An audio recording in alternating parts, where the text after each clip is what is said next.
What's happening? This is Coach Zach, And Coach G. and this is another edition of On the Hop, a podcast by coaches. about coaching. You can listen to each episode on YouTube by subscribing to the On the Hop podcast channel. You can also find each episode on our Facebook page, On the Hop Podcast.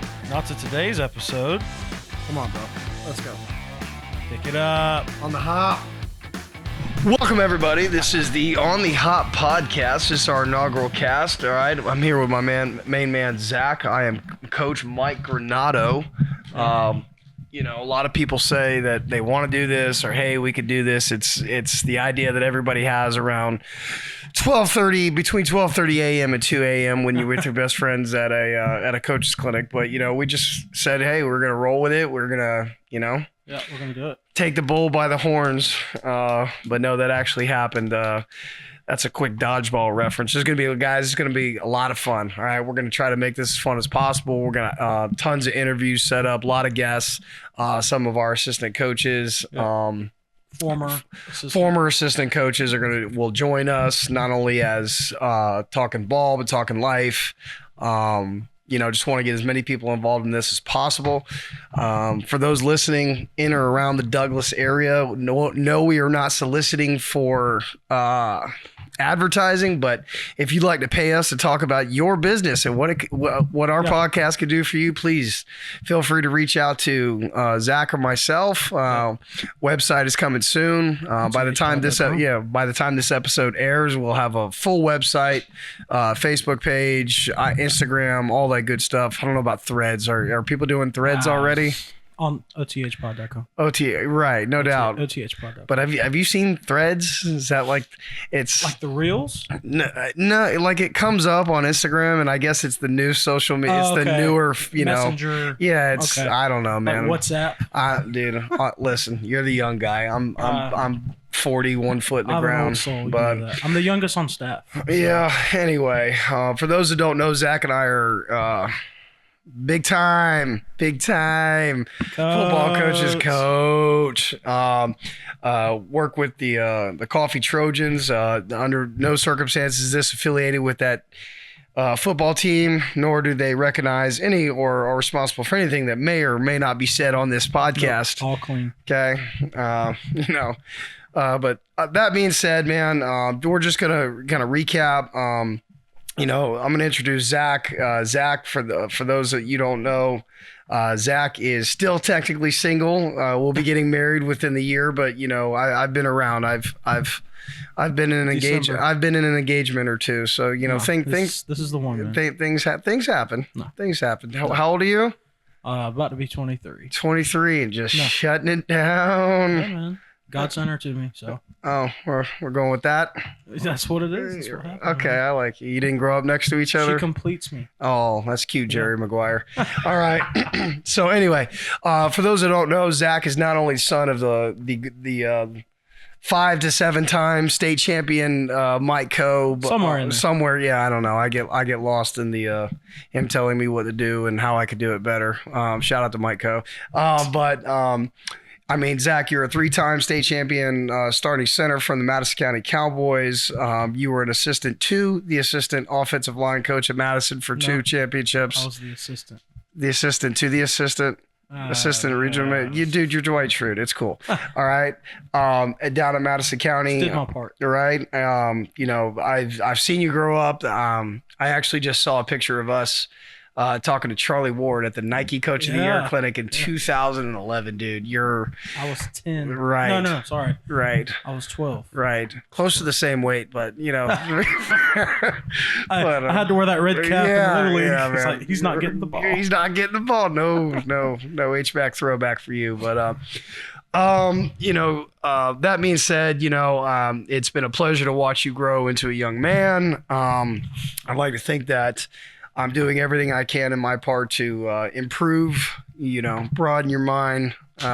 Some say make you a worse man, but man. I've learned a lot from you, man. It is what it is, man. I'm looking forward to doing this for a long time, man. I think the guys in the office are already taking polls out how many of these will get done before we turn on each other. No. But anyway. You're like a big brother to me, though. Oh, I'm the oldest, and I'm the oldest Of what? of my family, the siblings. Oh yeah. So you're that older brother right now. Yeah, I mean, it's kind of like an uncle, like a twice removed step uncle. That's just like he needs a place to stay, so you're letting him stay in the shed in the back. You know, I did stay here for what, a month when I I don't first know. moved here. It was too long. That's all I know. Okay, a lot of air mattress time. For those of you that are coaches, are coaching, been in the business for a long time, you know what it's like when you have to move towns for new teams. First few months is rough. Your first few months is rough, especially when you don't have your family. They're back home. It's kind of like being I kind of equate it to being in the military. You're away, like you send them your check, you send them whatever it is you're making, but it's still very lonely, after the iPad goes dead. So anyway, I don't know what do you got to say, man? About you or myself? Well, I mean, I'm honored to be here, man. I'm blessed to be where I'm at. I wouldn't be here without God. Wouldn't be here without my dad. But I mean, I've worked my butt off. I've been around football long enough to know what the day in, day out, the progress is, especially to win championships, man, and just a couple of them, Yeah, man. But man, like I plan on growing from this podcast. I plan on meeting new people. Hopefully people hear this and they ask to get on, and that's what we want. Man. We want to explore. We want to get this thing to new heights. Shout out to the New Heights podcast. I don't think we can do that. All right. And I don't know. Whatever. Whatever. We'll be ready for the lawsuit when it comes. All right. Yeah. Just to give you guys a quick brief history of myself. I grew up in Orlando for the most part. Graduated from Florida State. Shout out to the Noles. What's that? I thought this was my job. Well, you weren't really getting there to it, so we can. It's all right. Man, Hey, let's read off these teams, the schools that you've been to. Here we go. Orlando. Let's just say Orlando. Go ahead. All right. Well, first off, you were at Winter Park. Was that your first job? First job, Tim Shiflett. Yep. Then you went to Edgewater. No, went to Madison County. Okay, so Winter Park, Madison County, Apopka, Seminole. You were the head coach at West Orange. Boom! Shout out to the Warriors. Yeah. Love you guys. All right. Hometown. Win a guy. Edgewater. You were the DC. I was co-DC. And we're gonna have the other half of that special project in 2019. Big shout out to the Joyce brothers. They're gonna be either on episode 2 or episode 3. Yeah, something. Whenever they have free time. Edgewater twice. Yeah, man. 2 times. But now let's talk, man. Coffee DC. You're in a new state, South Georgia. Right. South Georgia's the standard, right? It's got the aura, right? The SEC, right, of high school football. You're coming in, man. Yeah, you're still currently the Coffee DC list. Yeah, I know. After the first year, I didn't have any signs, in my yard. Appreciate the gate, but the town has really opened its arms to our family, and I think all of our families. Coach Co kept a bunch of guys on staff that he felt would not only improve our program, but our program would improve them as coaches. And I think that in that first year we were all kind of just struggling to find that good chemistry that so that it trickles down to the team. I felt like we had good players and good coaches, but for me, I was doing way too much, and not empower. Right? Yeah. I was doing all the yelling, and a lot of the coaches didn't understand the terminology, and so the big thing for us was after that Cartersville game in 22 was just kind of taking a step back and saying, how could we not only play faster, but just kind of have fun at work again. I don't feel like we had any fun in 2022. Like we got here and we just put all this pressure on ourselves to win. And then this next year we were like, look, we got the pieces. Let's just put the kids in a position to play ball and go play ball. And so, we just we took a step back. I put all our concepts in Coach Stripling and Coach Hutch's, their terminology and what Coach Booth knew, so that they were operating at a high pace. And because the last thing you want as a coordinator is your coaches not second guessing you, but not understanding how to correct something if you're not there. And I think the biggest thing is like, we've got an OC, we've got a quarterback coach, two receiver coach. We, no matter what or who is talking to the kid, which I think is great in our program, regardless of what side of the ball you're on, if you were brought here to coach, you know what I mean? You don't wait for another guy to do it per se, unless that guy gets butthurt about it, but we don't have any of those guys. None. And that's funny. That's not funny, but it's ironic, Coach Vester. It's ironic because, how many former head coaches are on staff? Coach has got, and we're going to have Coach Co on here eventually, but, he's got, I think, 5 or 6 or maybe up to 7 now. Coach Grantham. Coach Leckie is coaching 9th grade. He came from being a head coach in Florida to coaching 9th grade football in South Georgia, and he does a great job. He does a great job with the recruiting stuff as well. Yeah, man. no doubt. We've got a bunch, and Coach Johnson, Bloodstown. I think it just speaks volumes to the level of program that it was before we got here. There's been a lot of rich tradition of a lot of talented players that come through here. We've even got a few that are on staff. With Coach Minshew, and then obviously, our quarterback coach, and then everybody knows Cheetah. You know what I mean? There's that. So there's what we just always heard was that it was a sleeping giant, and it had been so close. And right. And we got here, and I don't know anything about the state of Georgia. I couldn't tell you, a year ago, I knew where Atlanta was. And if it was north of Atlanta, I was flying, and I was going to have to go through Delta and through Atlanta. But for the most part, I just about got Florida down. And then this opportunity came up. And as much as it broke my heart to break those kids' hearts, because in the business, you like to tell yourself you're going to be somewhere, you're going to grow something into something, and then just, things happen. We won a lot of games. We put a lot of kids in college, and I was super, super pumped and happy about that. But, that we're going to have an episode dedicated to, why coaches are leaving Florida, and it's such a, Twitter or X. Right. Yeah.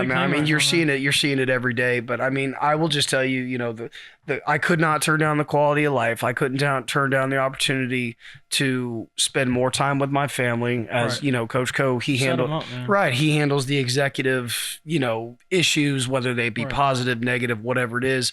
And that really freed me up to be more of a husband, be more of a father. And it improved our marriage. It improved, like I said, I'm part of Mason's, his school, his therapy, all the stuff that goes into it. I think I forgot everything. That intro. Let's talk that, man. You're a husband, 3 kids, Yep. 1 in the military. Yep. Big shout out to Big Nate in the Army. 10th grade. Bear's in 10th grade. You got Yes. Mason, man. That's my boy. Yeah, man. He loves you, dude. I can't understate the fact that, being a teacher and being a coach, I believe that if you're doing it before you have kids, it really, really sheds a light on what it is to be a parent, because everybody, you hear it as generic coach talk about how, we're going to love them like ours and treat them like ours. But in this day and age, you have to do that. It's not 1985. You can't just dog cuss kids anymore and make them do up downs until they puke, because, you're going to build that relationship. Right. Yeah. There's all that, but whether we had won or lost that game in Atlanta, that little kid was going to dive into my arms and just see dad. Right. And that's something that I learned actually from being around your family in 2010, 11, and 12, because at that time I may have been in my late 20s, but I was still very much doing ball. Yeah, it was all ball. And if I wasn't balling, I wanted to party, and it wasn't about necessarily learning to be a better coach, but when you get there and you realize, oh man, this is a different way of life from, the Bishop Moore life that I had known in Orlando. In 2010, I think we lost was it Cocoa semifinal? Yeah, I don't want to talk about it. They held us. It was, good game, 2 powerhouse teams in Florida. Right. Semifinals. And I remember my dad saying they held on toss. I just want the record. They held on toss. That night, after the game, it's a tough night. We got a shot to win it, go to Orlando Mhm. for state. Man, I wanted that bad. and- I wanted so bad to go back to Orlando in the first year you're I talking left. you're talking about family, right? All right, my dad, he knows all about it. He's told the story plenty of times. Like, all he remembers that night is going home, laying in bed, and there's my Mhm. mom, Right. myself, Yep. and my brother. I have 2 little sisters now. Since that point, but The man has a gift. sick. Anyways, that's what he talks about, man. And he, at the end of the day, no matter how that game ended up, that's what was going to happen. We're going to crawl in bed with mom and dad. We're going to love each other, man. That's Right. so. It's good stuff. That's good stuff, man. But I would say being here in this, coming from a bigger city, Douglas had more than enough to make our family happy. They, everybody, even after the first year, didn't really go exactly the way we wanted it to do. And I hate seeing that on social media. It didn't end the way we wanted it to. Yeah, well, you lost, right? Like you did, but we hosted a playoff game. They hadn't done that in 4 or 5 years. I think maybe since the year they went to state, Probably, yeah, something I'm not like sure. that. We won 10 games for the first time in a few years. So, I mean, I think the biggest thing is us coming up here. It's you're gonna have the people that want change, and you're gonna have people that aren't necessarily open to Right. the new guys coming up to our. And we've experienced that, and- right. And we've also experienced some that slowly Yeah.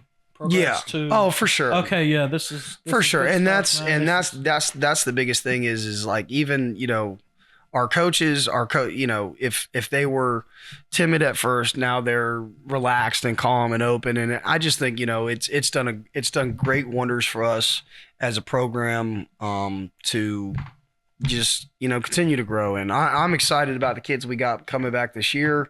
But anyway, we come off, we year 2, we dominate when we win a state championship, and we'll have players on and coaches to talk about that.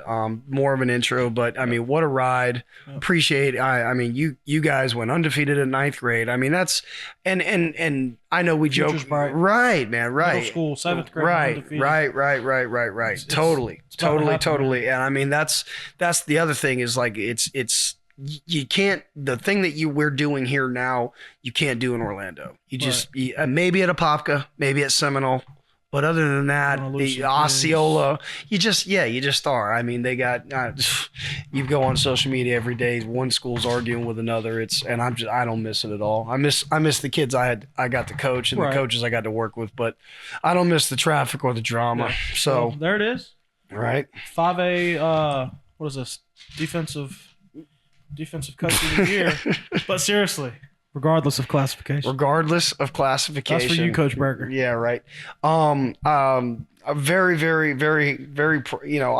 I can still remember being a 9th grade coach my first year and a JV coach the next year and a half, and then getting moved up to varsity because somebody took a job last minute. The season was just started. But that aside, I coached on Thursday with as much passion Right. and wanted those kids to understand that it wasn't just developmental to us. We wanted to win. We Right, wanted, right. we just, and that was the thing. I was always trying to show my boss that I want to be one of those guys on Win. Friday night. Well, not only that, but I want, you get into this business, you want to move up, and hopefully you're with a coach and a staff that understands that it's all Right. about growth, because that's I don't care what business it is. Like if I am growth. right, if I'm a right, and like if I become a lawyer and I just got out of law school and a firm hires me, not that I watch Suits religiously, but I want to be partner within 5 to Right. 10 years. I want to win the big cases. I want to burn the midnight oil. I want to Right. do all the things that the people that are signing the checks. One day I want to sign the checks. Right. Like that's how I was raised. I look back at the 9th grade games that we just had, man. Mhm. I mean, I think about the Ware County game, and I think about the Pierce County game. Were you at the Pierce game? I was at all your games, man. Okay, sorry. I don't remember that. But Pierce County, man, big JV kids. Huge. Yeah. And we, two of our guys were hurt, man, running back / slot receivers, and we struggled to move the ball. I think we hit a hitch and go from 60 yards, ended up kicking a field goal, getting 3 points. Right, which is rare in a ninth grade Right. game. Well, special teams were dead. Oh yeah. And it worked. Oh, in our that favor. game. Yeah. Oh, that game. Well, That's right. Well, yeah. I mean, we hit the hitch and go. I was like, what? Yeah. What do you mean they're We dead? kicked the field goal. I think they drive and score. They ran that same formation all night, God. and they're just getting 4 yards. Too tight Wildcat, right? Yes. Oh my God. And they're just rotating Physical. guys. Physical. Yeah, rotating Physical. guys in and out. Well, we run what we call. I'm not going to say what we call No, it. don't at all ever. Like, what Well, are you we doing? run What the- are you know, doing? We run the jet pass, jet sweep, right? Like jet post wheel? No, we don't run that. Kind of. Well, Jackson Tigers. Well, anyways, we run the jet sweep. One of our highly talented ninth graders, not gonna mention his name, but he's gonna be a stud. I don't think you can. I'm not. I think that's like I'm a. just gonna play it safe. It's not HIPAA, but it's a violation of Something, something yeah. student. I don't. Well, I mean, like he's stretching that thing to the right. He puts his foot in the ground, reverses fields, and I'm like, oh, what are we doing? Well, 50 yards later, hugging him around his neck, saying, "Good job." Sus. And well, man, we go down, and I think we end up winning like 13-12, and that was huge, man. I got teared up after that game. Like It was yeah. raining. It's all right. it was raining.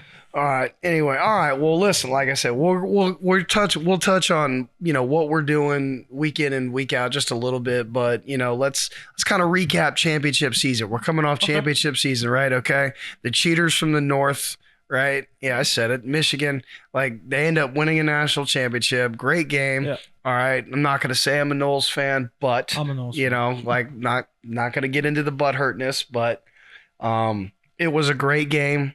It was a good play. It was good playoffs. It was. It was good to see. I think it would have been cool to see Florida State make a run at it. Oh, absolutely. Would they have done it? Yeah, They could have. I know we're not getting beat by 57 points if we have all our guys playing, That's even without Jordan Travis. maybe 37, but not 57. No, but that's you've America's. I went through the headaches for 2 months over that. I mean, I hate that for Coach Norvell because it's not that I'm a fan or a third generation grad. But he does things the right way. You can see the guys now at the combine, the way they talk about. Well, not only that, I mean, they move well. They compliment Coach Storms, and then you go at you see Norvell's post and you see Coach Storms' post, and you see that it's not my system. It's not about being it. It's the investment those guys make, and I think really at the end of the day, you can run a defense, you can run an offense. You can win with any type of offense. Right. You can win with any type of defense. But at the end of the day, that offseason, right? They've got to buy into the and I know we beat up the word process for the last 15 years, but it's gospel, right? It's just the truth. It's if what our kids are doing now in the weight room, every day we're asking them to compete. The second they're done with Coach Booth's stretching and dynamic warm up before we hit the weights, it's sprinting, rabbit drill, chase somebody, L drill, or competing in tug of war, just something, man. So I love that what we're getting with the guys and doing with the guys. You're seeing at the University of Houston the way that they use the sleds, the way that they use all the stuff that we're grateful to have in our amazing weight room. So that's that. And then let's see here. So Michigan wins the Natty, right? Kind of. They get called cheaters, and now we hear Kirby Smart come back and tell us that helmet coach communication is just got approved in college football. So so we just went from stealing signals to they just went from being the goats to being the goats because now the thing that has potentially, now Harbaugh's in LA. Right. You're right. Yeah. Pete Carroll .0. But no, seriously, whatever goes down, sanctioned, and I don't, it is what it is. At the end of the day, they play tough football. Man. Oh yeah, they are. I love what they do with their offense. The multiple tight end sets. I'm not saying it's similar to what we do, but it is. Here we come. I like McCarthy too, man. He's JJ. He's tough. Yeah, man. He's He can put it where it needs to be. And I'm like I said, I go. It's good to see. It's good to see somebody besides Bama, Ohio State, Right. Clemson. It's Georgia. good, Georgia. It's good to see somebody besides those teams. Win it all. I think that the new playoff realignment. I mean, God, they've changed it like 3 times already. It's gonna be cool. You know what I mean? It will be. It will be. The conference realignments, that's always up. The NIL, all these things that we're gonna talk about on future episodes that could be their own It's episode. even brought back. Right. What? EA college football. Dude, if my wife stays with me through one season of that, there's nothing we won't conquer. Okay. Listen, we should future podcast. We play a game of that and just cast it on there. I don't know, man. I don't think I want people hearing things that I say how I and how I react. I've broken some controllers and some TVs before over that game, and I'm not proud, but Oh, I definitely plan on getting Tulsa or Louisiana Tech, and moving them to the SEC or something, and just recruiting and wrecking havoc. Wrecking or reeking? Is it wrecking? It's reeking. Sorry, It's wreaking havoc. Jesus. All right, so we're moving on. The chefs, back-to-back Super Bowls. I mean, I'm a Bills guy. I don't really want to talk about this. I don't.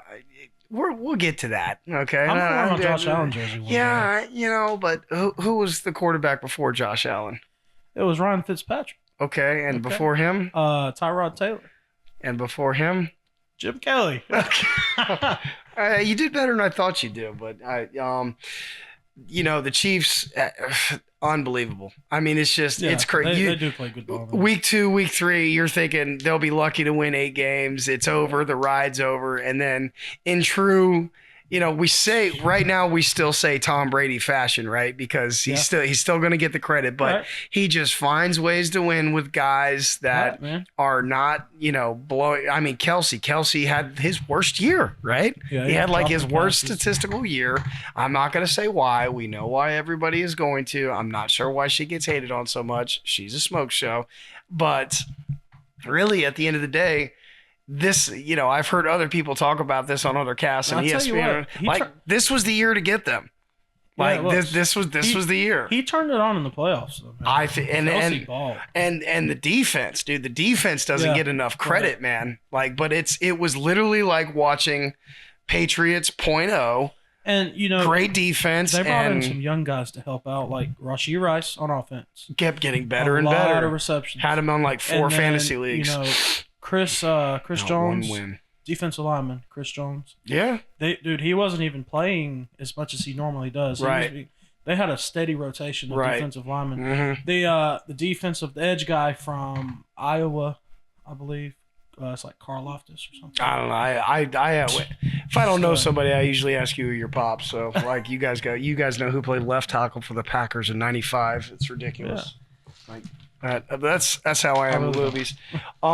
Anyway, but Chiefs, just looking at who they had on their roster too, you can only imagine that they're going to upgrade next year. Yeah. You know what I mean? They're like the cap.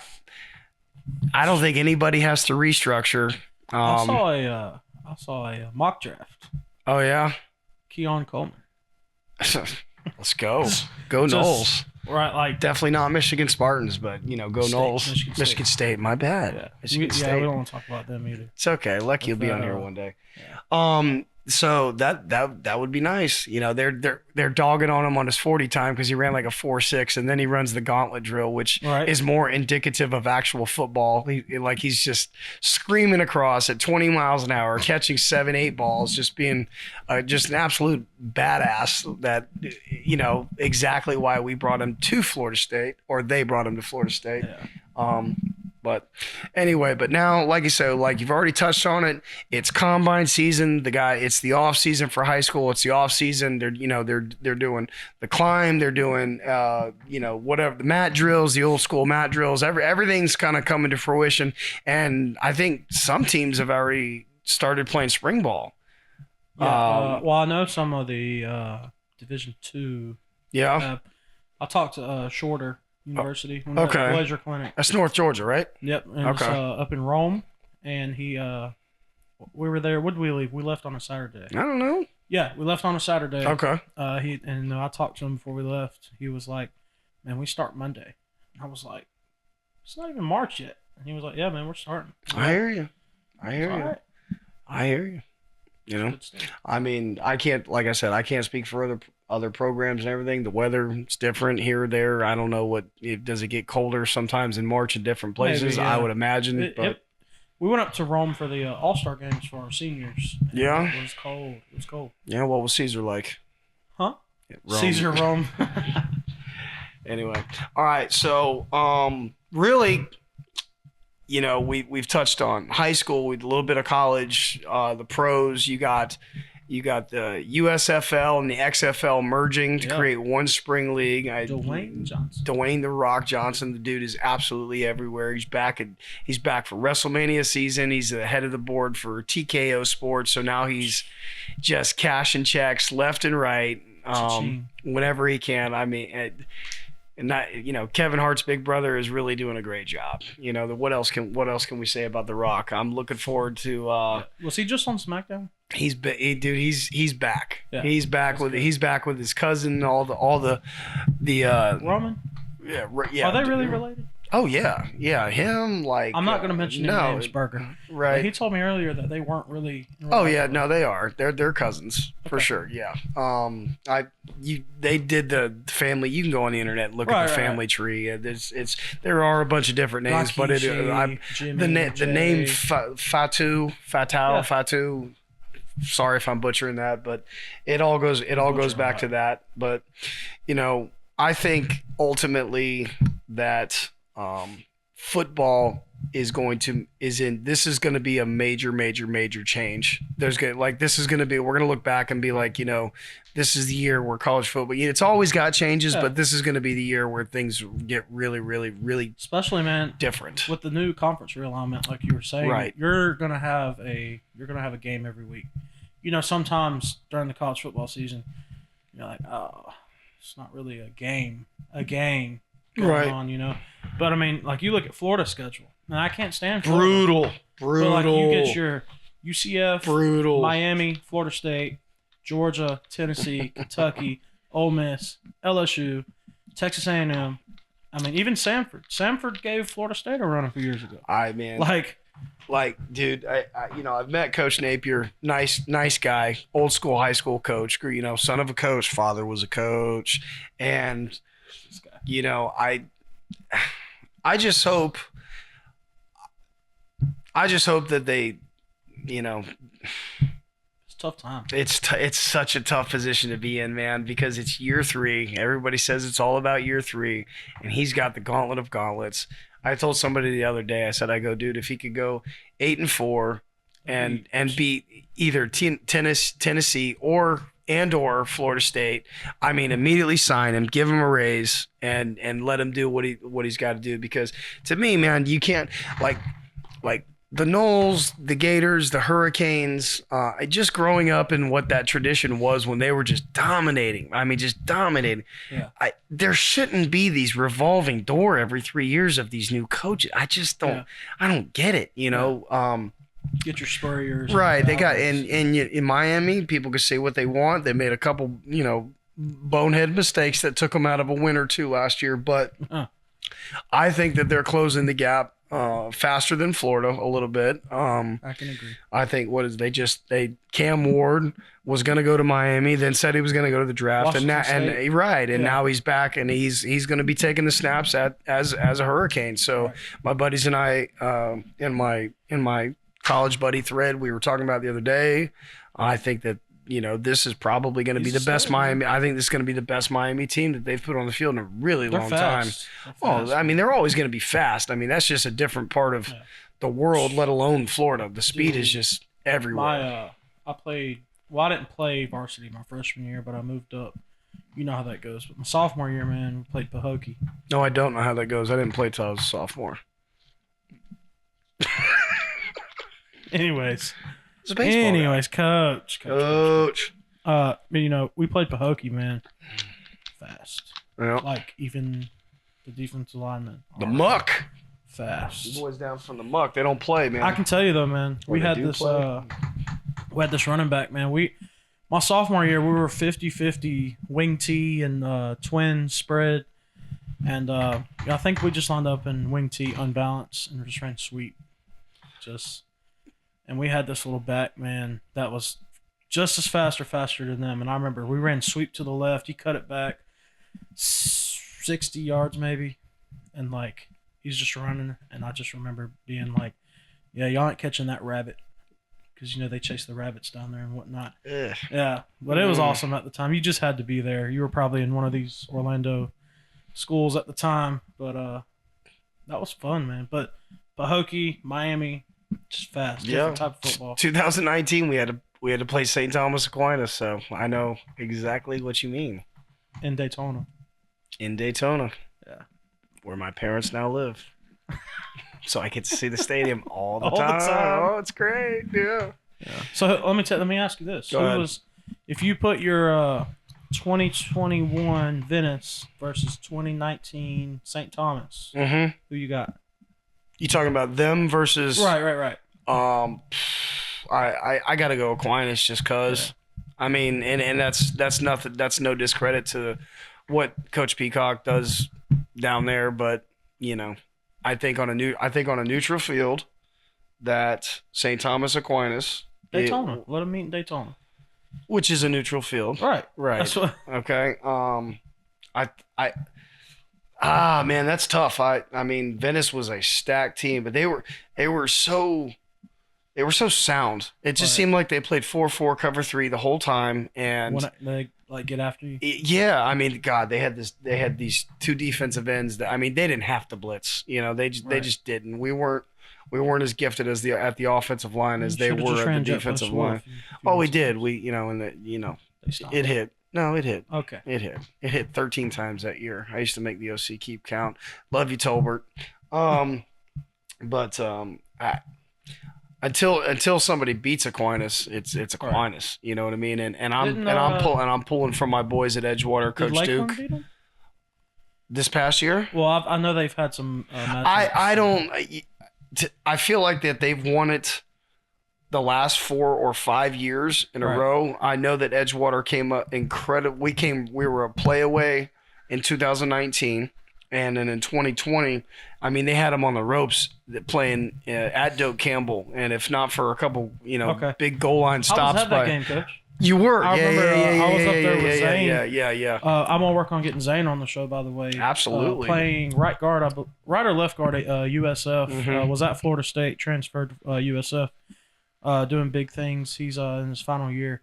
Mhm. But anyways, I remember sitting up in the stands with him, and I saw you walking on the sideline, and I called you, and you didn't really seem interested to hang out with me. So I was on the sideline. You were in the stands. So I mean, it's well, just that's how it goes, it's man. fine. Man. It was COVID, It was COVID. Okay. I had to watch a game with a mask. Anyway, and I Jim had Carrey over yeah, here. right. Nice. But yeah, I mean, and the big thing is Christian Leary, Okay. who he made the touchdown catch against Miami Yeah. after they didn't take the knee. At who was- Miami and Georgia Tech this Georgia year. Tech. That's Right, right. Georgia Tech. Miami doesn't take the knee. They turn it They over. score at the end. Georgia Tech gets the ball. They score at the I end. didn't know that's where he went. Right. So he went to Alabama. He was there for 2 or 3 Oh, years. That's right. That's right. Transferred over and then made that amazing play. I'm so glad they didn't, because he slid. I was Had a- hoping they didn't say he slid Had at the a, one. Had a running back on that team too, man. Who? Edgewater, Baxter. Right? CJ. Yeah. He. In 2019. He was young though. Then, He right? was I believe he was either a freshman or sophomore, but we had a guy named Isaiah Connolly he actually broke Travis Henry's either season carry record or playoff carry and yards record. I can't remember, but he was a textbook. If he's 2 inches taller, he's playing at Nebraska or Iowa or somewhere or big said that about big name. myself. Yeah, but it just I mean, an amazing kid, amazing family. Mr. Connolly, that dude had some really, really good, football players for sons. I think his brother was a slot the next 2 years. I don't quote me on that. Like I said, we'll have Edgewater guys on next time, but they they were a player away or 2 plays away in the red zone. Wow. Actually inside the 5, and I my heart still to this day bleeds for them because I felt like 2020 was the year that it was theirs. Yeah, that makes me think of Florida High. They've been in and out, man. Like I remember my senior year, we went and watched them play Chaminade. Oof. And dude, Oof. Coach Hick, man, much respect to him at Florida High. They do a heck of a job. Him and Coach Juice. Do you know Juice? I don't remember. No. He's our DC, man. Big guy. Juiced. It's Juice, yes. Anyways, man, they fight back with Chaminade. Couldn't pull it out. Not this past year, but the year before, we went and watched them play Cocoa. Took it to overtime, and fell short. But I can definitely see a championship coming to Florida High soon, man. Because just there's not many schools, man. You think about these big city areas, man. You got Orlando, Jacksonville, Miami, Tallahassee, and you don't see Atlanta. much of a program where there's guys there for 4 years. Oh yeah. And they dedicate those 4 years to, this is what we're gonna do, and that's why I respect Florida High, man. They produce those guys early, and they compete. But he's on his phone. I got it. You never wait. You never stop coaching. You never stop coaching. I think that I hear what you're saying. It's I'm not going to say it factored into why I'm here, but I heard a great football coach once say in Florida, won several state championships, been at some big time programs. I once heard him say it's hard, if not possible, right now in Florida to build a program from scratch. Yeah. Especially if you're in those metro areas. And I think that's what he was referring to. I think easier is the wrong word. I think more probable to have a higher chance of success in a rural setting. Yeah. Because unless it's big factory or a mill or something in town that the parents can move right now and get a high paying job better to improve their life, those parents are less likely to uproot their entire family or entire way of life to go to another town. I'm not saying it doesn't happen. I'm not saying it doesn't happen in Georgia. I'm not saying it doesn't happen in Florida. But Orange County, you've got 30 plus public high schools, not including private schools, not including charter schools. And you've been at most of them. I have. You get it. Right. Yeah. And they all won a lot. So, that's good. Yeah, you have. Okay. So, I think that, it's this day and age, being a part of the product is easier than being part of the process. And sometimes that's, the grass isn't always greener, and sometimes the grass is greener. But you see, I took a job up here in Georgia, and if some kids, and that's why I was hellbound on trying to help Coach Thompson, who was a heck of a football coach and is now the head football coach at West Orange, where he played, where he's been the defensive coordinator. He was one of my very best friends in the business. Still talk to him as much as I can. Especially, a lot of our success that we had this past year. I took the tight defense, what I learned from him, and I applied it here. That's just the truth. Defense was good, man. They great kids. Undersized, but will get after your tail. Heart of a champion. Yeah. And I think that if a coach leaves, like in college, now there's a reason. It's now transferring isn't the worst thing in the world, but you look up and a high school has 17 new kids in the spring, and then half of those go to a different school in the fall, and then you've got there just seems to be a feeling of lawlessness when it comes to it, and it is what it is, and the coaches, and being a head coach, I tell people this all the time, being a head coach in Florida between January and the first day of fall camp is probably the most stressful 7 months of your life, because it's a lot like college now. You're not only worried about incoming freshmen or people moving into your school. You got to constantly convince your kids why staying there is the right move, even if they don't have an O or an offer per se. You know what I'm saying? So I think that, I think that coaches sometimes get a bad rap, or they get a false narrative about their program because a kid doesn't get this offer or Johnny doesn't get that. Listen, at the end of the day, you're still, this still has to be about turning, kids into young men and building people up and doing the right thing and getting an edge. I heard Dabo say, with college football, all of a sudden nobody talks about getting an education anymore. And he said, and my opinion of him went up really a lot at this clinic because, one, he really loves to coach football, but he also really, really instills a sense of desire for his players to graduate. He was more proud about how many players had graduated from his program since taking over at Clemson than any championship, any ACC, any of that. Like I could feel that in his speech, and I mean, that's what we look at in our program, man. Like, what Power 5 guy did we have on our team? None. 0. Yeah. I mean, did we even have a group of 5? 1, maybe 2. Yeah. Well, I mean, and all year, from week 1 on, it was this kid's going Georgia here, Oklahoma right? Commit. And so I'm a credit to coach and continually getting not only the players but the assistant coaches to get up for those games and they were not scared, man. I'm not going to say any names, but number 19. He shut down some pretty legit receivers, man. 5's not bad either. 5, 19, 18, 9. Yeah. Who am I missing? 2. 23, 25. I mean, the coffee. Right. Like they were solid. They were solid. But listen, man, we're gonna have plenty of time to talk about all of that. I'm looking forward to having those guests on. Speaking of guests, he just went in my head, man. You talked about education and why it's important. Right. Our next guest, Jacoby. We're gonna mention his name. Absolutely, Right, Jacoby McDaniel. Jacoby McDaniel. Looking forward to it, man. You guys are in for a treat, man. 2013 national championship winner. Under Armour All-American. USA Today, Under Armour All-American. Number 5 player in the country from Madison County. Killing it in real estate. Killing it in Florida real estate right now. You talk about your education, man. He had a stint in the NFL, played for Cleveland, played against the Jags, I believe, which had Geno Hayes on the roster at the time. They played in the same game. R.I.P. to Geno. That's crazy. Yeah.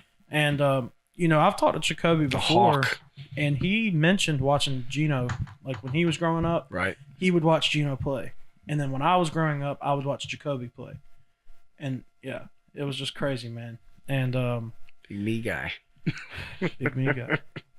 But talking education, he's making a killing in real estate right now. He's doing a great job in Tallahassee, man. He came back home, Tallahassee, and it's still close to his home in Madison. He can visit anytime he wants. Right. But, big things coming up with this interview with the guest, Jacoby. Yeah, man. Guys, we'll be right back with Jacoby McDaniel. Yep. Jacoby. Hey, what's up? What's going on, man? How you doing, man? This is Coach G and Zach, man. Just wanted to tell you we're super excited about having you on today, man. You good to go? Oh yeah. Let's go. Awesome, man. All right, so guys, big honor today. We've got Jacoby McDaniel. The accolades are through the roof. I did, as you guys know, I was a coach for about 3 or 4 years in Madison County. Zach grew up in Madison County. Had the pleasure of seeing Jacoby go from a high school student athlete, college athlete, believe a brief stint as a professional athlete before evolving into the real estate agent in is it Tallahassee, Jacoby? Is that where you're at nowadays? Yes. Awesome. Tallahassee, Florida. Awesome. Basically a second home for me. I'm thrilled on so many levels that we get to do this. One, you're our inaugural guest. We're basing the whole show essentially on how this goes. So let's kind of get right into it. Zach? Yeah, Jacoby, personally, you're a big role model for me, but I'm going to go into the accolades. You played high school at Madison County, USA Today, and Under Armour All-American. 2008 Gatorade Florida Football Player of the Year. Drafted in 2009 by the Milwaukee Brewers, but went to Florida State and played for legendary Coach Bowden. Won the 2013 national championship there. And like you said, signed with the Cleveland Browns, and now is doing real estate in Tallahassee. So that's big time. I'm excited, Jacoby. Oh, same here, man. Thank you all for having me on as well, man.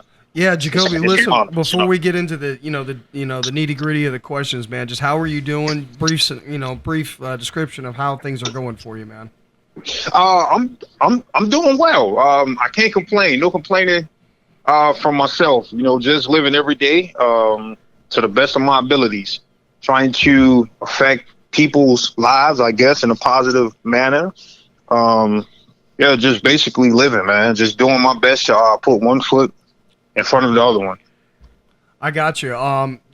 Family life? You locked down with anybody these days? Kids? What's going on? Man, it gets complicated at times, but yeah, pretty much in an off and on relationship for maybe 2 years now. I got you. It's 2.5 years. So from one Seminole to another, it's tough and tally. I get it. All right. Yeah. All right, man. Well, listen. I wouldn't be doing Mad County justice if I didn't ask this, man. We're gonna kind of go back to where it all started. No rush. As many details, as few details. It's totally up to you. But again, from a couple guys that grew up or either worked where you're from, just kind of briefly describe, your student athletic, life and process and what it was to be a Madison County Cowboy, brother.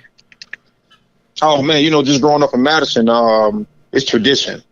It's a small town. It's football. So just growing up and seeing the guys that come before you kind of gives you motivation, and it kind of pushes you to want to just be a part of a family. And it doesn't matter if you are a family with someone that's family related by blood. It's all about just the grind. Right. And it's all about forming that family bond at an early age. So just growing up in Madison, just from Pee Wee League football to middle school football to high school football, everything is basically the same. It's a system. So you just fall in line and you do the best that you can do, and you do what you can do, and you do that to the best of your abilities, and hopefully you have someone at the next level that will give you a chance. And unfortunately, man, and I was blessed to have more than a chance, and from not only one college but from many colleges. Jacoby, I can say a lot whenever you mention the family aspect, man, and I can tell you, it is more than just, if you have the same blood, your family, because I can tell you were a part of our family, and also what you said about looking back at the past Cowboys, just growing up watching you, you were the reason why I wore number 55, and to be 55 at Madison County, you have to be you got to be the guy, and to me, you're the guy that set that for me, and that's why I wore that number, and it's just good stuff. Oh man, that's an honor. Thank you for that. And also, it goes back to my freshman year, and I think we lost a game that year. And Madison JV didn't lose a game in maybe 8 to 10 years. Bragging and my rights. class, and my class was the first class I think to lose a game. Oh man! And it was just like, wow. Oh man! It kind of shifted things, but at the same time, it definitely made us look at how serious football was in Madison, because the guys that came before us was always, oh man, y'all broke a tradition, y'all lost the game, we can't believe y'all lost a game. But traditions are meant to be broken. Not traditions, but records. Right. It's meant to be broken. Happens. Yeah, for sure. it happens. For sure. But and then my 10th grade year, just the relationship that me and Coach Cole had. A lot of people looking from the inside in may have thought it was all roses, but it was not. I'm He here was for the that. only guy. Yes, he was the only guy that would stand up to me on the coaching staff in high school. Jacoby, the man, only man. I remember He that wouldn't story. back down from me for nothing. Jacoby, So I go remember ahead. that story, man. He had you out there doing them 110s until Yes. how late was it? Yes. It was true. And it was after practice too. And I think my back was hurting that day. And I did not want to practice.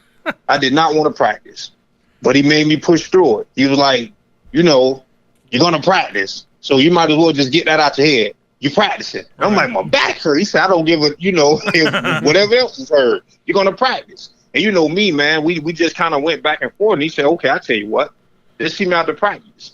And I think I may have did 110s maybe for like 40, 45 minutes to an hour. And Coach Frank at the time, the head coach, he had to come out there and was like, yo, you don't think it's time for him to go home yet? And Coach was like, no. And he sat there and he just watched, and I kept going, man. And at the end, it was that. But when you have someone, I won't say necessarily stand up to you, but someone that kind of sets a standard, you respect them more because, they care about you as a person. So that kind of built my relationship with him a lot. And not only that, on Sundays, he used to come pick me up and take me to church. And, I go to his house. So it was definitely a bond, man. So just seeing someone that cares about you from the outside, it really makes you like have a purpose, not only on the field, but also off the field. Right. Because it could be 10 years from now, 5 years from now, if I would have got drafted, it doesn't matter, but football ends, but life does not. So just by him just being that positive figure in my life at the time definitely meant a lot to me. I got you. Right. That's awesome, man. Well, I can tell you personally, we get a chance to go to clinics, and anytime, whether it's about X's and O's, culture, building a coach's, it really doesn't matter what the topic is. The first 5 to 8 minutes is always going to be, and it's up to you to tell that story or not, but it's going to be that story of you and Chris and Coach in the van coming back from the Under Armour All-American, how that it just completely changed the way he looked at how to coach, how to be a family man, how to be a man of God and stuff. So it definitely changes perspective. You know what I mean? So but there's that aspect of the phone call if you want to get into it. But the other thing I gotta ask is, I don't know the complete history of Madison County, but were you a part of the first state championship? No. How many states? When was the first state championship? It was in 2001. But I can definitely touch on that story. Right. Yeah. I can definitely touch on that story with us coming back from San Antonio, Texas. Absolutely. Yeah, man. So we were in Louisiana, so we was coming back home, and we stopped by a store, and it was Coach Cole, Coach Carroll, and Coach Hodge. And Coach Hodge. Yeah, and Chris and myself. Shout out to Coach And Hodge. so we was in the van, and Codem witnessed a lady being physically abused by, I guess, her boyfriend, husband, or something. But, small things like that. Well, it's not small, but it's just things like that. Yeah. When such an event that took place, small things like that really mattered. Because it was also brought up, like, what if we did not help the woman? We would have never been in that situation where the car blown out or the tire blown out, and it hit us from the side, and we flipped 9 to 10 times. Right. But what if we did not help the woman, and what if some kid may have lost their parents that night? Right. Their mom. Yeah. So. Just looking at what took place that night, man, it was definitely an eye opener. And then not only that, I was in the back seat, laying down, and I was asleep. Right. So by me laying down, I think my side, if I was sitting up, my side of the van was the only side that got crushed in. Wow. So Jeez. yeah, I was laying down, so it kind of trapped my body, I guess, to where I didn't get thrown out the van, but my head also busted the window. But I had dreads at the time, so it didn't do anything, any physical damage to my head. But the side of my face, I do have maybe a couple of scars from the window bursting. But not only that, Coach Cole told me the story about how he just saw me outside of the window, Yep. and he looked, and I wasn't moving, and he just, just like, oh God, Yeah, right. don't tell me what I'm looking at is, kind of true, and Yeah. he just said, I guess I came to a couple minutes after that. That's when he started shaking me and everything, and I woke up, and the only thing I remembered is that the grass was like wet and it was so cold, and I couldn't hear. So I thought I was dead because I couldn't hear anything like clear, and I'm like, man, what's going on? Right. And I'm walking around trying to see like, well, what happened? Because before I knew it, I was asleep before anything happened, and everything was okay when I went to sleep. But I woke up and it was just like, man, what's going on? And so I know Chris and myself, like Louisiana, they tried to take us to a separate hospital from Coach Hodge and Coach Carr. Mm-hmm. But Coach Cole was like, no, that's not happening. And so the guy was like, well, we got to take him here and this and that. And so Coach Cole, he rode with us to make sure we were okay. And Coach Hodge and Coach Carr, they went to another hospital, man. But, just by him just sticking by our size, and I think his shoulder was messed up at the time. But, I think that night brought us a lot closer. Even if we were close, but it really gave us a sense of purpose. It really made us reshift our purpose in life. And life is bigger than football, man. And as I've gotten older, I've realized that. But during the time, or if you are involved with football, always give it your all. Right. Because like I mentioned before, football is going to end. So you don't want to have that what if, what woulda, coulda, shoulda happened. Right. Give it your best. Even if you fail, you'll be okay. That's great. That means you can learn from it. Go again. Give it another try. Do it again. So just life, man. It's life. I hear you, man. That's awesome, man. Jacoby, man, that's very inspiring, man. That's there's some of that story I didn't hear until you just told me, but that's good. That's some good stuff, man. Y'all ended up winning the state title. Was that 07, and then you graduated in 08? Yes, we won it 2007, 2008, and graduated 2009. Yeah, 2008, 2009 season. I got you. So, during that process, you were getting recruited heavily. Were you number 5 in the nation? Yes, that's the highest I was ranked. I know, but when I committed to Florida State, well, before, after doing the combine in Texas and just having a great combine, I was at 13, and then I moved all the way up to number 5. That's awesome. So after that, I committed to Florida State. I think the next day after the 2008 signing class had officially closed, or it was their day. So that very next day, I committed to Florida State. And Coach told me, he said, before you commit and before we make it public, I'm going to let you know right now, your ranking is going to drop. And yeah, because, I guess the guy who was doing the rankings at the time, he didn't like Florida State. He was like a Notre Dame grad. And that's exactly what happened. As soon as I committed, it dropped. We didn't play a game. We didn't play a combine. We didn't do anything. It just, it dropped. Wow. So, yeah, so that's why ratings and all that, man, it's just based off who's running it and how they feel about players. Parents and young coaches, I hope you heard that. Yeah. So, it's fake. We obviously know about the 2013 national championship, and we're going to get to that. But, you played for 2 legend coaches, Coach Bowden and Coach Fisher. Coach Bowden was known as the closer when it came to recruiting. He came in and he got them. He closed in on some top recruits. Just tell us a little about that Bowden, recruiting process. What I know Tally is right there close to home, but just explain to us a little bit what went through that process. Oh man, for me it was simple. I was a Florida State fan, grew up a fan, so for me it was simple.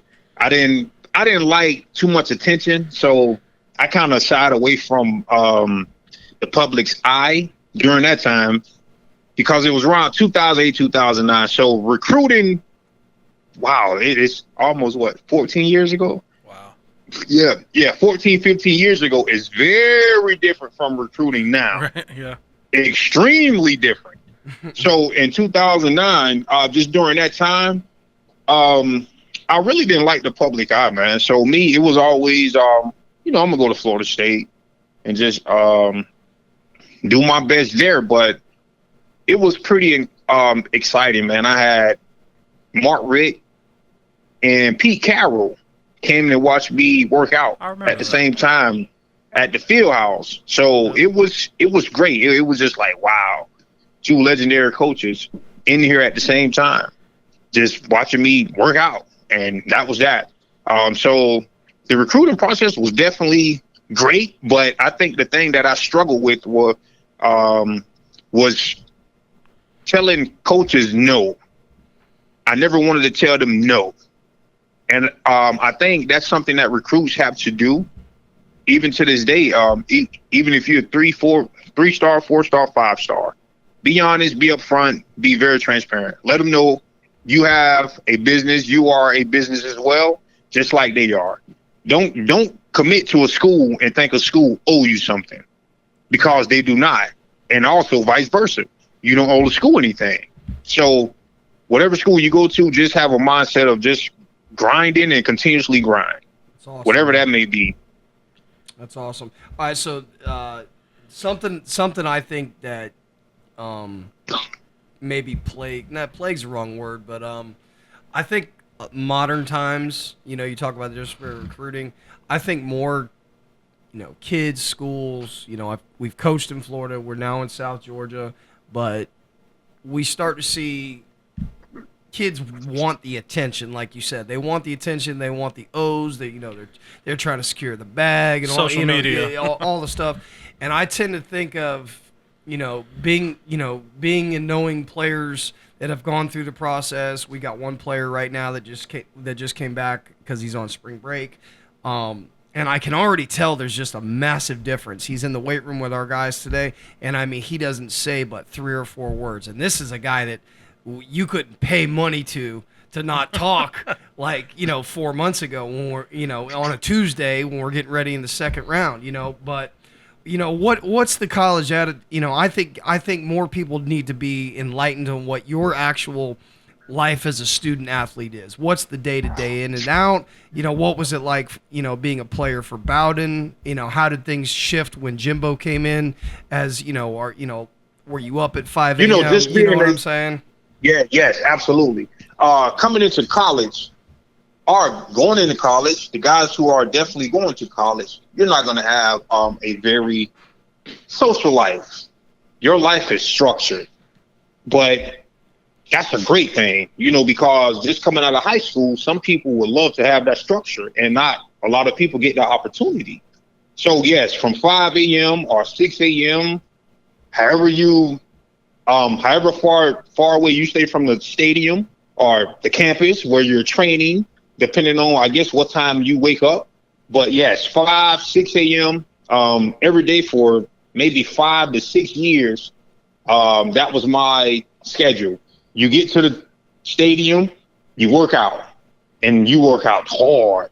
And after that, you either have morning tutoring and you have night tutoring, depending on how your schedule is, or depending on how the coaches structure your schedule.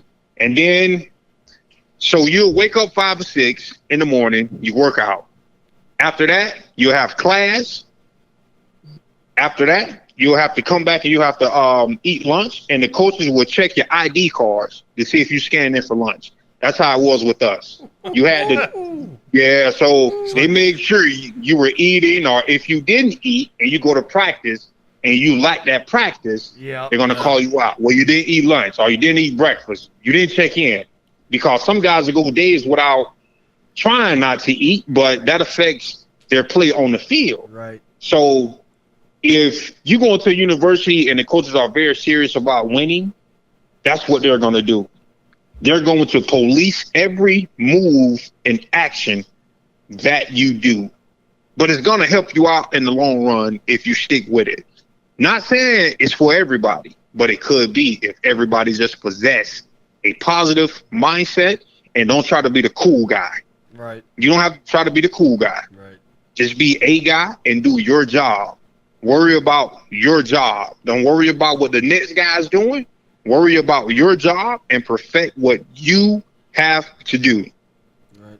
And if you perfect what you have to do, the next guy perfects what he has to do and worry about what he has to do. And then it's like everybody gets that great feeling that, you know, like, man, if I just do my job, I don't have to worry about the next person, because the next person is going to do their job because they see that I'm doing my job. And then the next person is going to look at that person.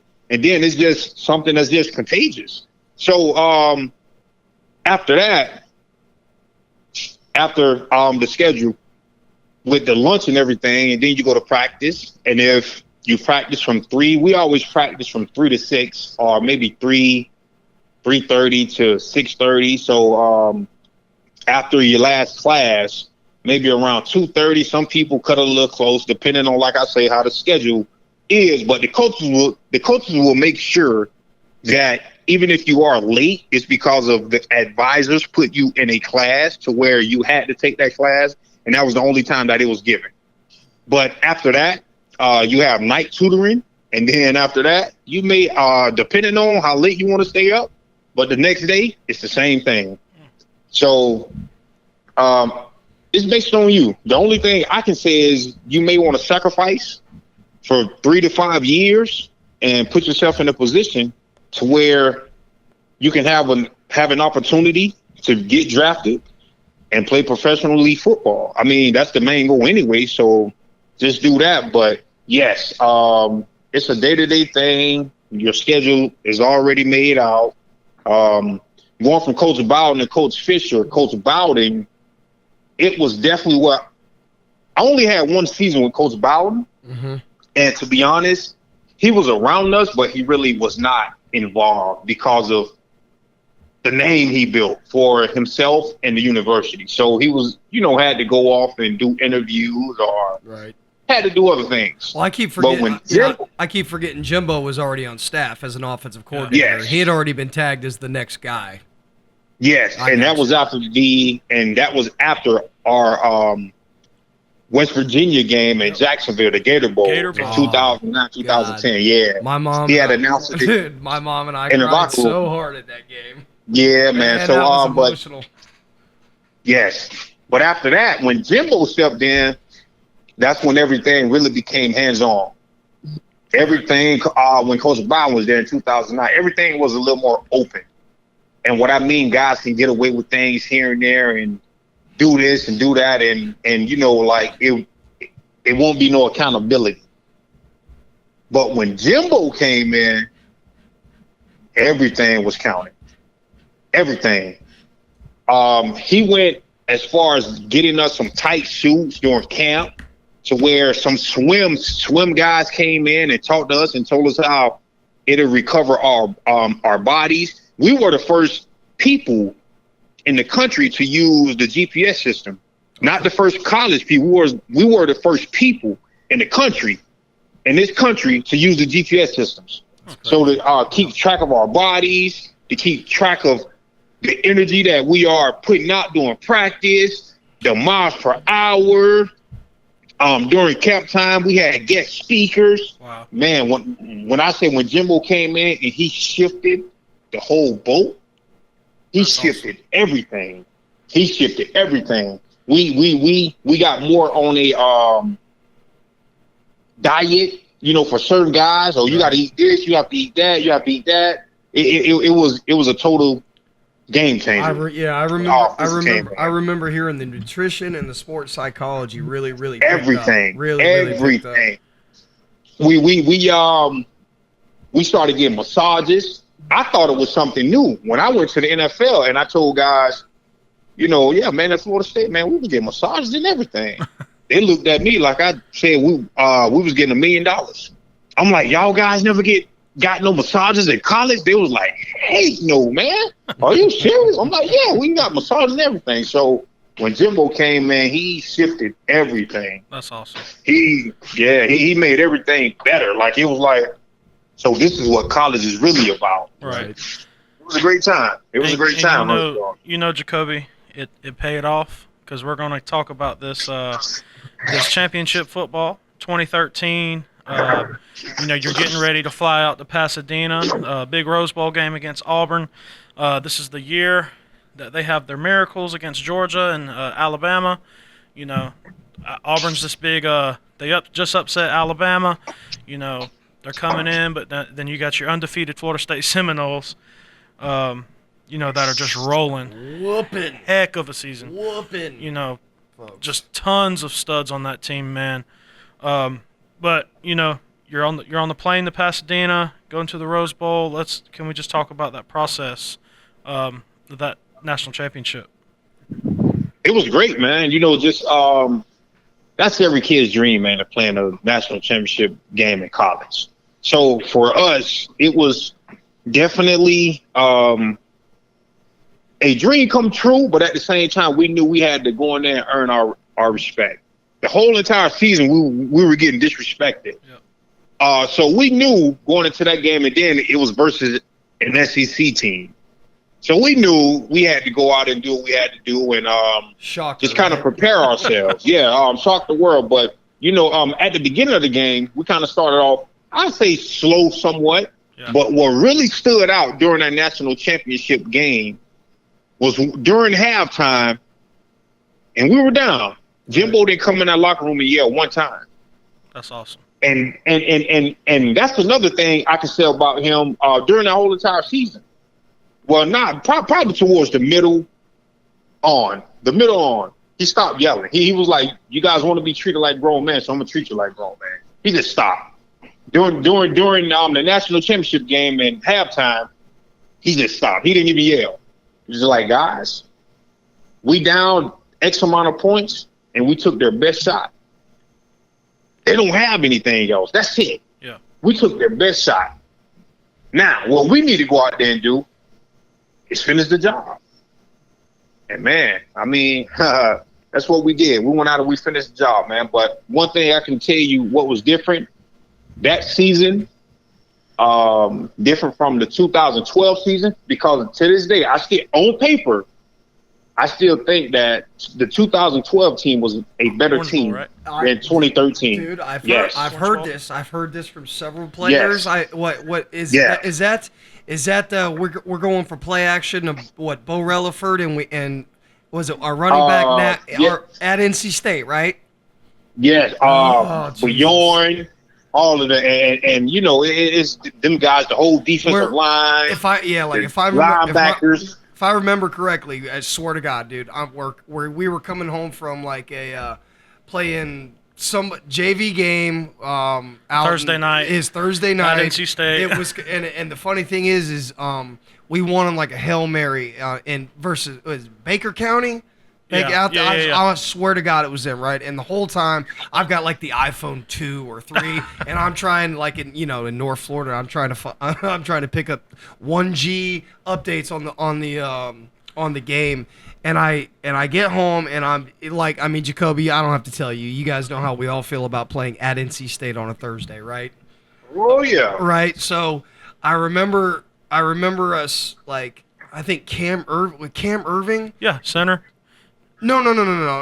Nate Irving, D lineman or linebacker for NC. I can't remember, dude, but he was a baller, right? Yeah. And we're driving down to score to, I think, put the game away or something like that because it's always close. Yeah. And like Bo Relaford is sitting in the back of the end zone, wide open, and we go to play action. I think it's Ponder, right? Ponder opens left, right? Was that EJ? No.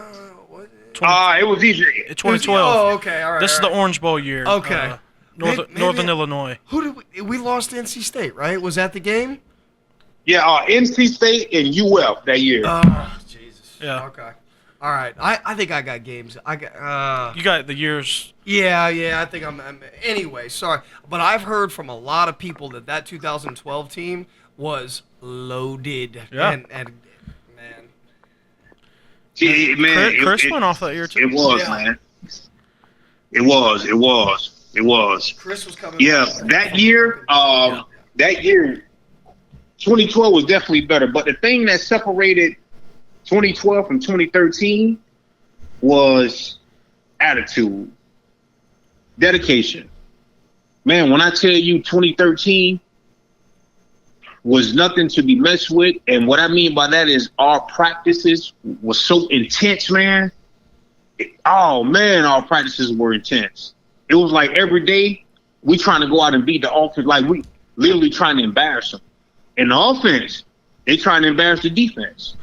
Like they really trying to embarrass the defense, and we really trying to embarrass them. We don't care about friends or and especially if you line up against your best friend, that's bragging rights, Right. man. I'm gonna beat you so bad.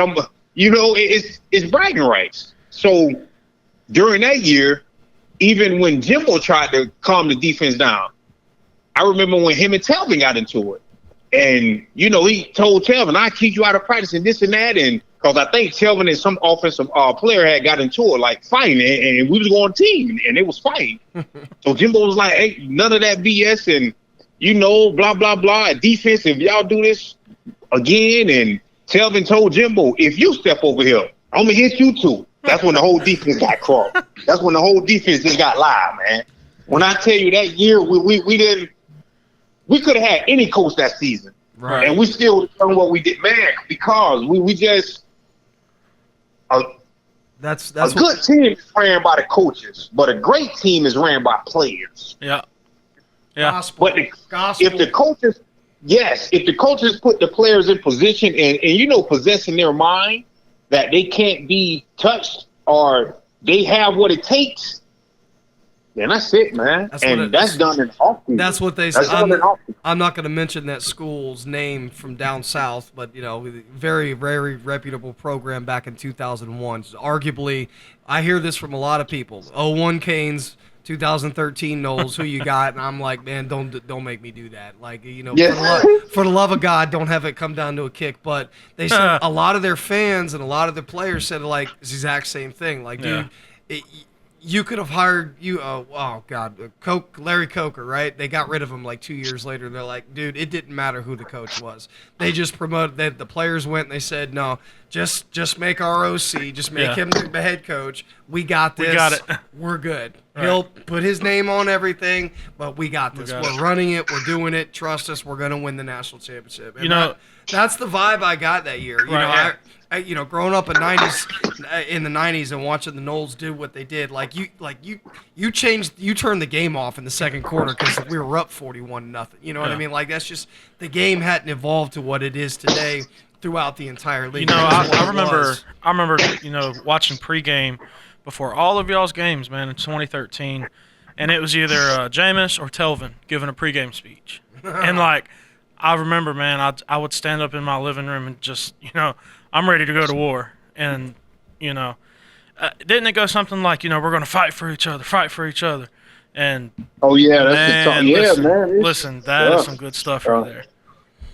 It is, man. And, it also goes to show that you just have to believe. You really have to believe in yourself and then believe in your teammates.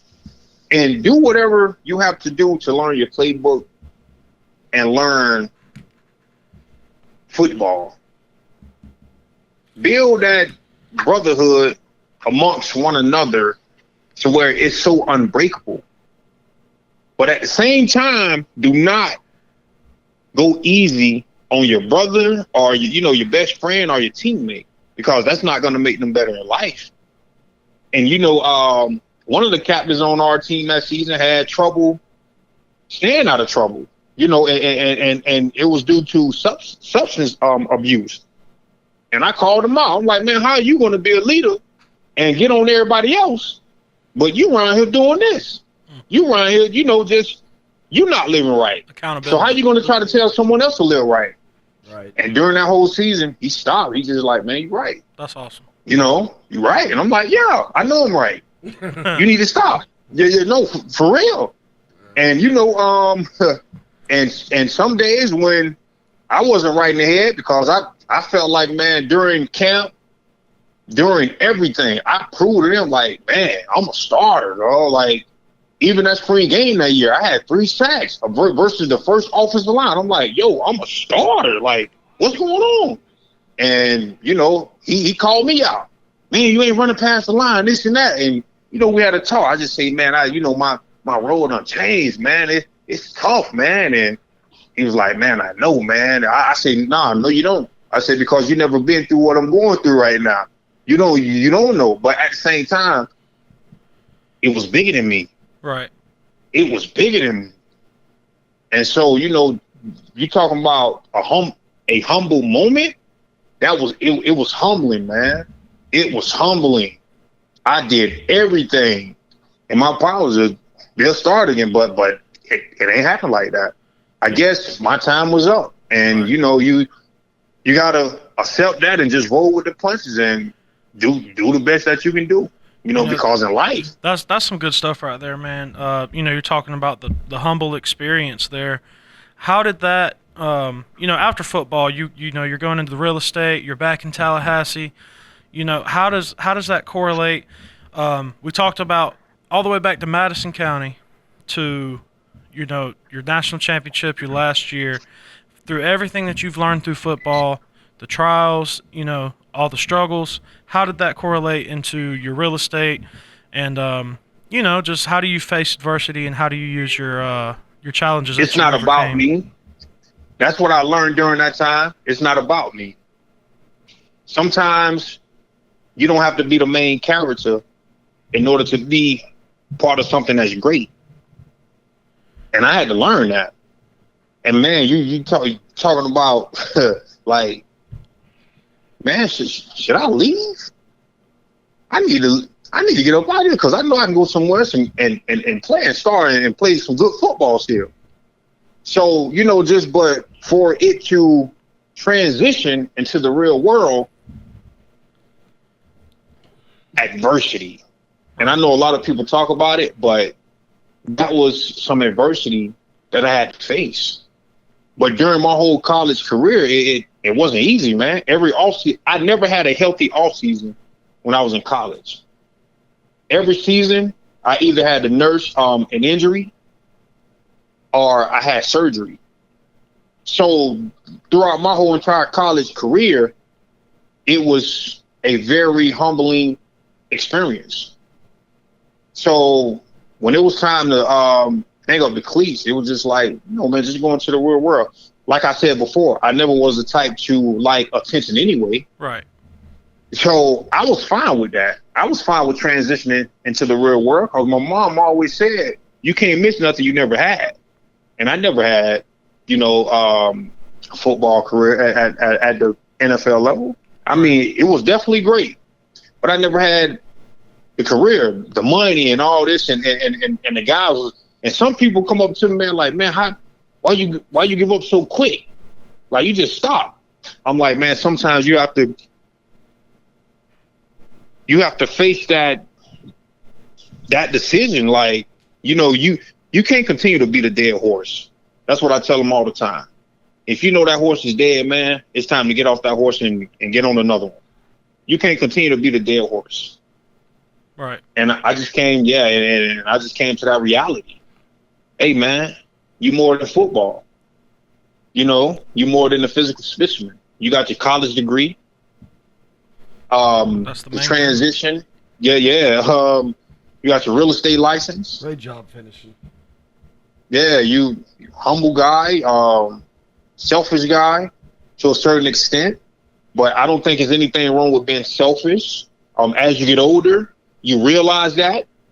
If you look up the definition of selfish, it actually speaks about it actually replaces what people think humble is. Right.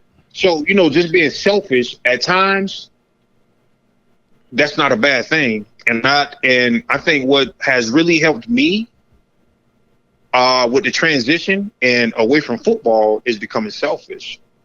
Knowing what's for me, knowing if it doesn't benefit me, I don't have to do it. And I don't have to feel bad about doing it. So I think just as you get older, your best teacher is wisdom. Experience. Mm-hmm. And that's how you gain wisdom. Right. Through experience. So I've been through a lot. Rarely talk about it, but the wisdom, what I've learned from it, the information and what I kind of keep in and what I give to the world and what I give to the ether, man, it's amazing. Right now, I'm loving life. Right now may be the best time of my life. And and that may be crazy to say because a lot of people, man, you don't have football, I don't care about that. I see it on Twitter all the time, man. Man, I'm loving life right now. I'm loving life. So I'm loving life, but I wouldn't have been loving life if it wasn't for me taking in all the information and all the losses that I suffered over the years, or just learning from them. Just learning from them. So, hey, man, it's life is what you make of it, and I'm trying to live the best life as possible. I mean, truer words were never spoken, man. So one thing just absolutely, kudos to you. I heard the mom wisdom shout in there. You say that one more time. You can't miss what you never had. What was it? You can't miss what you never had. Yeah. Man, dude, that right. And some people go around, man, hanging their head, and they never had a chance at. The NFL, like, you never had an invite, you never had a workout. That's just like a job. Like, man, I wish I would have had a job, and you let the job dictate your attitude, and it's like you never had it. You never even experienced it. So how can you let something you never experienced, never had, affect you? It's like, why? That alone right there was worth the phone call. I appreciate that. I promise you, I've got a 19-year-old one. I've got a 19-year-old. Oh my God, he's 19. He's about to be 22 actually. He's in the Army. It's 3 years off, bro. I will be dropping that on him. I will be dropping that on my 16-year-old daughter. I will be dropping that on Mason. He's 5 going on 20. I cannot say enough about how awesome it was. I just want to tell you from one former Cowboy coach, man, it has been an absolute honor having you on. I swear we could do this for another 2 hours, and I hope this thing really takes off because I'd love to get you back. I'd love to do updates. Your company, who you're working for as somebody who invests in real estate in Tallahassee, because I'm a big proponent. Okay, I can definitely tell you the lady who I work for now, her name is Sandy Frazier. Yeah. Actually, I was renting from her and that Renegades property. Really? Yeah. So how that took place is me and a former teammate shared. We stayed together. Okay. I'm not gonna say his name. No, I feel you. Yeah, we stayed together around 2010. Yep, I remember. The Camaro story. No, the Charger. Charger, sorry. Was it Charger? Was it a Charger? Bro, that's I remember. So I would go to the games. I had cousins stay there, and that was the thing. And so I stayed in that same complex from 02 to 06. Maybe even 07. I might have squeaked another one out. I can't remember, but it was definitely towards the summer of 07 when I moved, because that was when I had to go home and get a real job, and I couldn't stay in what we used to call Never Land, because at the time Tally was just playground. Man, you know what I mean? Was, man. I mean, it really. And so when I went to Madison County, right? I'm a teacher. I end up being single and going back on Friday night. As soon as the game was over, I'd meet up with my buddies that had moved back, and I'm like, okay, well let me experience Tallahassee with more than $17 in my pocket. And I was like, oh man, this is like you go back to some of the same old places. You're like, yeah, I'm not gonna stand here and do this. Here's an extra $10. I'm gonna go over here, and it was a whole different experience for me as an adult, kind of living on the weekends in Tallahassee or near it, because I mean, Madison, you love it, but I mean, you could do everything Madison has to offer in a day. You know what I'm saying? Correct. Yes. So living in Tally as an adult versus being a student, I think that's the last thing that I have for me personally. And I think I told Zach that when we started this notion 2 months ago. You were always going to be the first guest. You were going to be the guy that will help launch this thing. And the first thing I said, like when he said your name, everybody goes, football, Florida State national championship, and the first thing I completely always think of is, that's my road dog from Renegade, man. That's my guy who knows the life in Tally right there. So yeah, as doing really, the market, I know they put a bunch of money into College Town, and I hear positive things, I hear negative things. What's the market kind of doing over there? Is it tapped out? Well, actually, the market is kind of picking back up. Actually, we just put in the offer for one of our buyers, and when I say we, I mean the office, myself, the realtor. Right. I meant to say the broker, because it's only two of us. It's her and I. Nice. So we've been, man, when I tell you we've been grinding.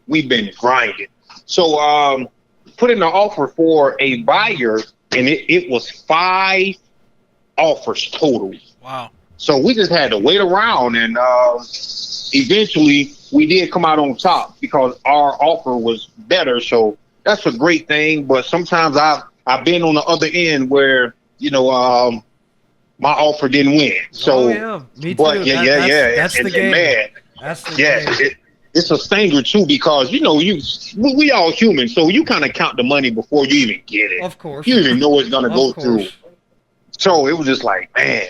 But how I met her it was a former teammate and myself. We roomed together. Right. And so she showed us the property. And man, just by me just being who I am, I didn't do anything extraordinary, nothing. I just paid my rent on time. I went to the office and I sit and talk to her maybe for like 10, 15 minutes every single time I went and paid my rent, because she said she was a booster. Right. She was a fan. Right. And she knew some of the guys who went to Florida State before I did, and she went to every game and everything. Wow. So I'm just like, wow. Yeah. So I just go pay my rent and talk to her for like 10, 15 minutes. And we built a relationship, and I was just like, you know what? I said, I need a job. I just need a summer job. And she was like, you can work for me. Yeah, because I never had a job. And so after that 2010 season, the coaches and the advisors, they was like, well, maybe you guys just need to go do something different this offseason. Try to get a job. Try to do something, that's normal. Right. And so a lot of the guys will work for the call center, and that's the boosters, and give them calls and, give people calls and see if they want to renew their tickets, this and that. And maybe 99% of the team probably did that. Oh, yeah. I was one of very few that did something else, and I was happy.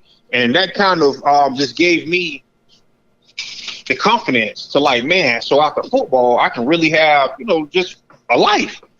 I can really have a direction. I can really have a path outside of football. Right. So that just that's how that went. And she gave me an opportunity, and I took advantage of it. And I think that's what a lot of people have to do is, when someone gives you an opportunity, take advantage of it, but also give yourself credit, because once that opportunity is up, it's up to you to maintain that credibility, or, that certain level of maybe physical, the physical aspect, the mental aspect. Because with me, being a realtor, after the post licensing test, you have to do continual education. You have to take the test. You have to take the state test, and you also have to take the end of the course test. So even though she gave me that opportunity, which I am so dearly and loved for, but I also have to give myself credit too for passing the test or continuing education. So now I'm 8 years as a realtor. Wow.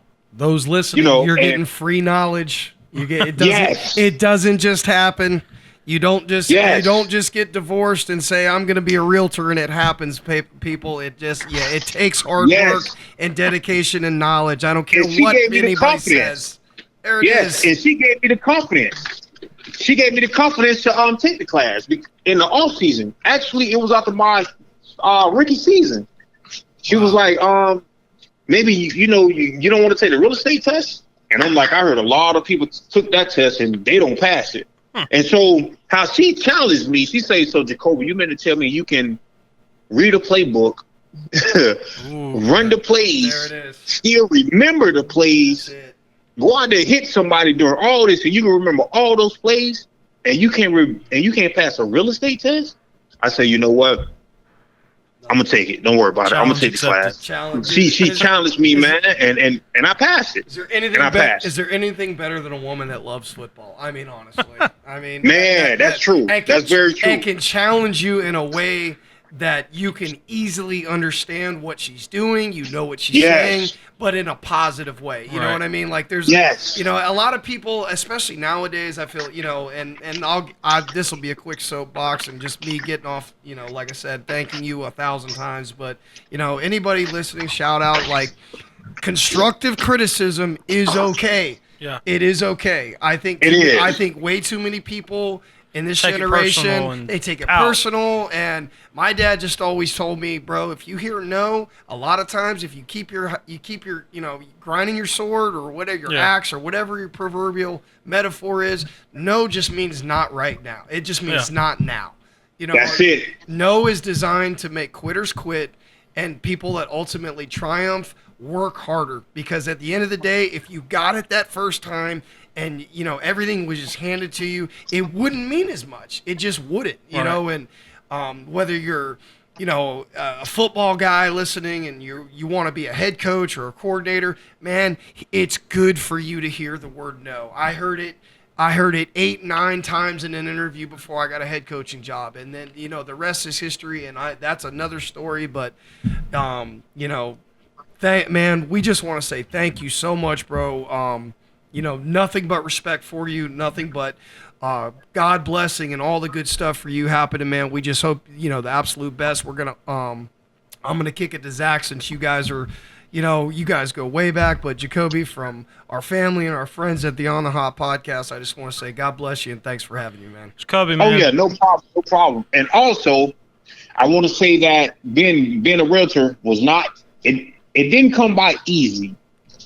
So I was doing the whole 8 hours a day, and at night, that's when I take the class. So I'm gonna tell whomever is listening, you can either sacrifice now or sacrifice later in life. And what I mean by that is, if you sacrifice now, you control that. You control what you can sacrifice and what you cannot sacrifice. That's just like if you are in office alignment and a certain weight that you want to reach, you shouldn't be eating chips at night. So don't eat the chips. But 10 to 15 years from now, if you having health problems, life is going to sacrifice for you. And that's something you don't want to happen. That's life sacrificing. So it's either you're going to sacrifice or you're going to be dead. And that's 10, 15 years from now. And maybe 20 years from now. Some people, it may hit them sooner or later. You don't know. But while you have the help and the resources and the people, and to where you're not paying bills, you better take advantage of it. Because once you are an adult, everybody has problems. Zach, I'm going to let you send this off. I'm going to cancel my Uber Eats order, and I'm going to update my gym membership real quick. Jacoby, I appreciate you, man. Shout out. Go ahead, Zach. Jacoby, man, I just want to appreciate you for coming on. We go way back. Yes. One time I remember, you cooked a frozen pizza on our stove with I what's the thing the pizza goes on, like a pan. Stovetop. Yeah. Man, I don't know. No Man, pan, listen. man. I had no idea what I was doing, and I actually put Braden's pamper on backwards, and I had no idea what I was doing. Hey, I remember those days, man. Oh, You man. and Dade, Yes. Jordan Johnson, Quante. Them were some good times. Man. Yes, that's why I say, man, my most rememberable days is high school football. Even more than college, NFL, it was high school football. Yep. It was high school football. Start somewhere. Yes, absolutely, absolutely, But man, absolutely. we appreciate you, man. We got to go do some speed training. I just want to thank you, man. This means a lot. Hopefully we can get this going. Those of you listening, this is Jacoby McDaniel, former Madison County Cowboy, Florida State Seminole, Cleveland Brown, and he's doing big things in Tallahassee with real estate, man. And thank you for joining us, Spirit man, Realty. on Let It Go on the Hot Podcast. Yes. All right, y'all have a good one, man. You too, Love. brother. God bless. Yes, absolutely. Man, how awesome was it having Jacoby on? Man, listen, that was awesome. Just, growing up and watching him play football, and he's babysat me and my brother a few Right. times. That was cool to just talk to him and just recap what he's got going on, man. And I plan on hitting him up later, Absolutely. and I plan on hitting him up and getting him back on the show, getting him. He's got to come see the campus, man. He's got to come see what we got going on. Yeah, the biggest thing I took from that was the story, your dad coming back, All-Star game, and I mean you guys heard it, but I'd heard that story many times through at many clinics. Coach does a great job, whether his presentation or one of his assistants is going to present. He constantly wants people to know that control is an illusion. Yeah. And this thing that we do has got to be more than about winning a championship. Right. Because I mean, you guys heard it. It everything about life changed that day. And it was, I hate that I had to hear it because it happens, but for me, it was really cool is the wrong word, but it was cool. It was interesting to hear it from his point of view. The all ball part that we talked about. It was cool to hear that, man. Like, I've heard my dad say a few times, whenever he passes away and we're at his funeral, he doesn't want, the people who are speaking to talk about football. He wants to talk about the kind of man he was, the husband and father that he was. Yeah. And stuff like that, man. Like, and just to hear Jacoby's point of view. I've always heard my dad's point of view from that wreck that happened. And just to hear Jacoby, man, he like he said, he thought he was dead. Like, all he could hear was like what, sirens? Is that what he said? Yeah, And the grass was wet. He was asleep, and he's blessed because he was laying down. If he was sitting up, he said he probably would have been dead, man. I got you. Well, guys, we hope you guys have enjoyed this, man, as much as we have. We're about out of time for this week. Coming up on the next edition of On the Hot Podcast, Zach and I are going to talk off season. We're going to actually talk football movies. We're going to start ranking football movies, and we're actually going to have our guests on the next episode are going to be Kyle Joyce and Ryan Joyce. Kyle Joyce is the I believe 7 or 8 year defensive coordinator at Edgewater High School. His brother, linebacker coach, who I got to work with both of these guys, fell in love with them as coaches, but more as people, and have become literally like the best friends that I've made in the last, 5 to 10 years. No offense. But I've known you a long time. Just a little bit taken. Right. But we're going to have them on. We're going to recap our run as coaches together in 2019, them playing, the best team in the nation with the most NFL picks and all that stuff. And then Ryan was actually Mr. Football 1999. It was first team all Florida for the Lake Highland. I forget their mascot, but I think they're the Highlanders, actually, the Lake Highland Highlanders. Yeah. Where's that at? Orlando, downtown. I didn't know that. Yeah, well, you got to invest, you know. So, anyway, looking forward to having them on. Funniest people I know. I would actually say that Looking forward we to should have we should have them as part of the football talk and.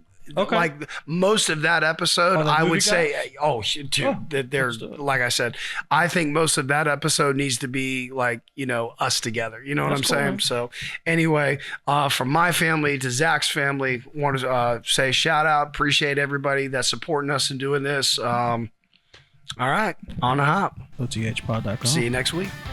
Hey guys, this has been another episode of On the Hop. Feel free to check us out on our Facebook and Instagram pages, On the Hop Podcast. If you like what you heard, please subscribe to our social media pages and, of course, our On the Hop Podcast YouTube channel.